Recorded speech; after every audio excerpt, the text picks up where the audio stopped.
Sponsored by Brilliant. When I first heard Apple was considering a subscription video game service, I saw a ton of obstacles in their path. First, a lot of the most financially successful and, let's face it, popular games have long since casino-style optimized for ego and instant gratification, and I didn't see any way they'd give up on their in-app purchases just to be part of Apple's subscription service.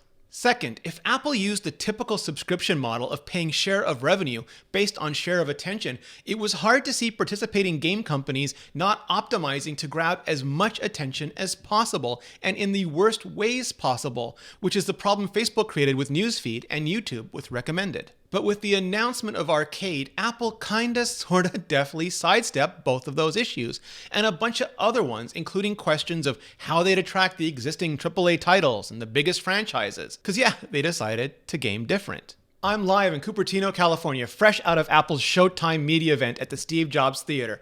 Wait, scratch that. I was live in Cupertino, but it's taken me a bit longer than I hoped to get this video up. But I've also managed to learn a bit more than I did immediately following the event, including chatting with Apple about its just announced video game service. So I'm hitting pause, hitting restart, and I'm playing this level all over again. I'm Rene Ritchie, and up, down, left, right, BA. This is Vector.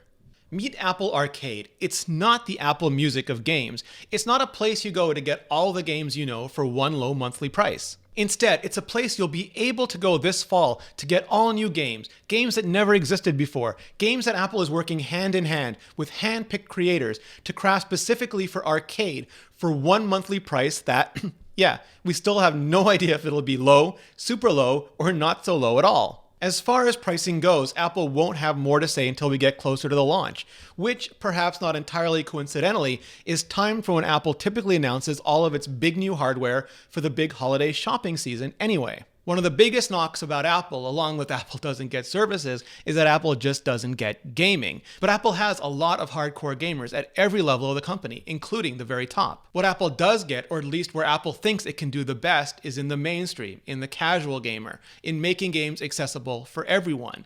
And that's the kind of vibe I get with Arcade. If there was a singular theme that ran through Apple's event this week, it was the power of story, giving creators the platform and support they need to create the stories they need to create.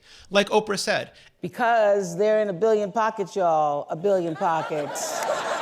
And that gives them not only tremendous reach, but tremendous resources. And video games are absolutely art, just like TV shows, just like movies, just like great journalism. They help tell the stories of our time and in an interactive way that's unlike anything else. But not all great video game stories have fit into traditional existing business models, including and especially the free-to-play model that's come to dominate mobile gaming. Sure, out of the 300,000 games on the App Store, some paid games like Monument Valley have had some success.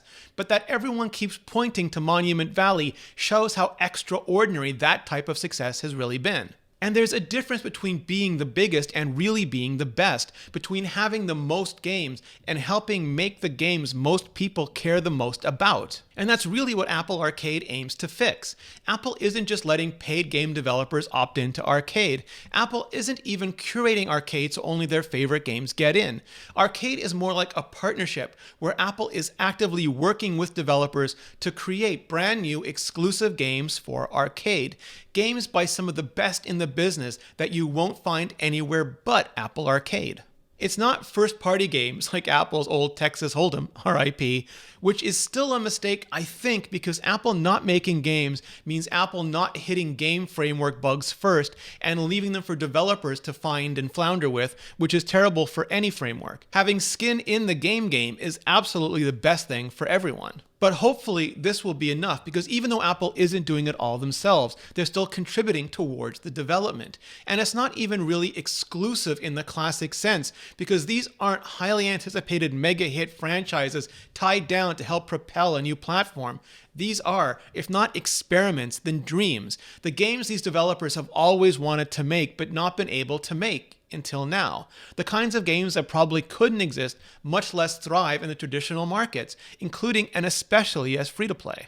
I don't want to call it art house gaming either, but Apple is absolutely acting like an old-fashioned patron of the arts here, trying to get more of the games they love in an unmutilated, uncompromised form onto the platform for everyone else to love. Creators like Hironobu Sakaguchi, Ken Wong, and Will Wright, and studios like Annapurna, Basa, Cartoon Network, Finji, Giant Squid, Clay Entertainment, Konami, Lego, who's making Lego Brawls, Mistwalker, Sega, who's making Sonic Racing, Snowman, and Us2, who created Monument Valley, have already been named. Apple is investing heavily in arcade. I saw so many new faces at the event, new people to Apple, if not the industry, at pretty much every level, staffed up and dedicated to making arcade not just go for launch, but great for launch. And that launch is expected for this fall with over 100 new and exclusive games, all compatible with iPhone, iPad, Apple TV, and the Mac. Yeah, the Mac, so you can game from your pocket to your living room and everywhere in between.